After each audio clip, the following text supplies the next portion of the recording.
인위적으로 하락시키는 거는 뭐 다 하는 일이죠. 이제 올리자라고 하는 그런 자리들이 있어요.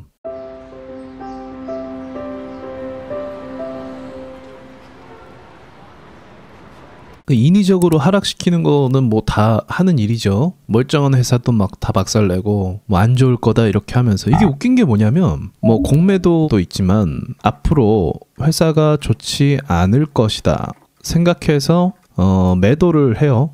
또는 공매도를 쳐요. 근데 이게 일관성 없는 게 뭐냐면, 제가 봤을 땐 좋은 회사거든요. 이게 너무 뻔해. 그러니까 제가 봤을 땐 좋은 회사예요. 매출이 비록 안 나오지만 이런 게 있어요. 매출이 안 나오면서 영업이익 적자, 매출은 잘 유지되는데 영업이익 적자, 이게 있어요. 달라요. 매출이 안 나오면서 영업이익이 적자 되는 건 이건 안 좋은 거예요. 회사가 돈을 벌고 있는데 그 돈을 벌고 있는 시장이 안 좋아지는 거죠.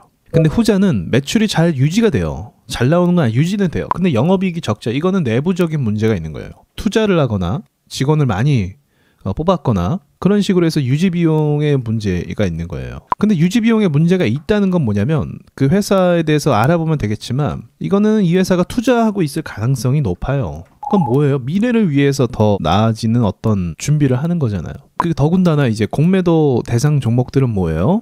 우량주입니다. 그래서 다 같이 이렇게 볼 게 아니라, 우량주 회사가 어떠한 투자를 공격적으로 했을 때 나중에 거둬들이는 그 기대 수익이 꽤 크단 말이에요. 기본적으로 코스피 200에만 들어가도 회사 규모가 작지가 않기 때문에 이런 미래적인 가치가 있단 말이에요. 그럼 제가 봤을 때 이런 회사는 굉장히 좋거든요. 오히려 좋아요. 그래서 이게 코에 걸면 또 코걸이가 뭐냐면, 이 회사가 미래에 대해서 이렇게 준비를 한다라고 얘기하면 또 좋아 보이는 거예요. 근데 이 회사가 지금 당장 영업이익이 안 나온다라고 하면 그냥 안 좋아 보이는 거예요. 그렇기 때문에 세력들의 인위적인 하락 랠리가 지금까지 이어진 것입니다. 지금까지 인위적인 막 하락이에요, 다. 지금 보시는 아프리카 TV 이것도 이 회사가 고점에서 마이너스 73%가 빠졌어요. 바닥까지. 1년 만에 마이너스 70%가 빠진 거예요. 그럼 이 회사가 보여주는 매출은 어떠냐? 그럼 돈을 실제로 어떻게 버냐? 뭐 네이버도 마찬가지지만 보다시피 매출이 계속 상승했어요. 여러분 알다시피 아프리카 TV에서 많은 사람들이 이제 별풍성을 쏘고 그런 이야기를 들리잖아요. 어마어마한 상승을 이어갔단 말이에요.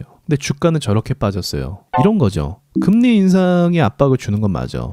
그런데 금리 인상이 매출이 잘 나오는 회사까지 망하게 하는가? 또는 금리 인상이 돼도 매출이 잘 나오는 회사가 내려가야 할 이유가 있는가? 이걸 묻는 거죠. 그러니까 무지성으로 그냥 막 다 내려버리는 거예요. 왜? 시장을 털어버려야 되니까. 그거밖에는 설명할 길이 없어요. 이 멀쩡한 회사들, 돈을 잘 버는 이 회사들이 올바른 주가 가치 평가를 못 받고 있는 건 누군가 인위적으로 누르고 있는 거예요.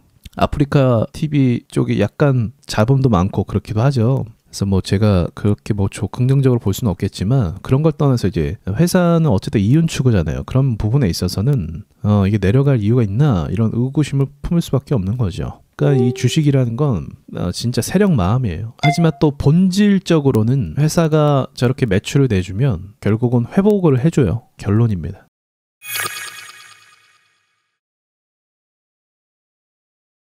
그럼 지금은 왜 이렇게 더디냐? 회복이 안 되고 우리 힘들게 하냐? 왜? 도대체 왜 그러냐? 그거는 앞에 빡센 매물대를 넘어서야 돼요. 그러니까 세력들이 본격적으로 우리가 올리자. 이제 여기서는 많이 털었고 이제 본격적으로 우리가 올리자라고 하는 그런 자리들이 있어요. 확실할 수는 없지만 완전히. 근데 제가 분석할 땐 여기에요. 1차적으로는 850을 넘겨야 돼요. 그러면 지금처럼 좀 지루한 전반적인 수급이 없는 이런 건 벗어날 거예요. 850을 넘기면. 그리고 나서 950을 넘기면 투자 열풍이 불 가능성이 높아요. 그럼 여기서 여기까지 올라가는 게 그렇게 멀진 않단 말이에요. 사실은 떨어진 게 얼만데, 떨어진 거 20% 떨어졌잖아요. 22%? 올라가는 건 여기서 이제 16% 정도만 올라가면 되는 거예요. 그렇게 되면 분위기가 확 바뀌게 돼요. 왜냐하면 물린 사람들이 이제 없어지거든요. 물린 사람들이 없어진다는 건 세력들이 그 물렸던 매물대 위로 가격을 올렸기 때문에 많이 다 털었다 이거예요. 이미 털었다. 이미 다 털었다라고 판단이 되는 거죠. 그리고 이제 올릴 수밖에 없는 자리로 간 거예요.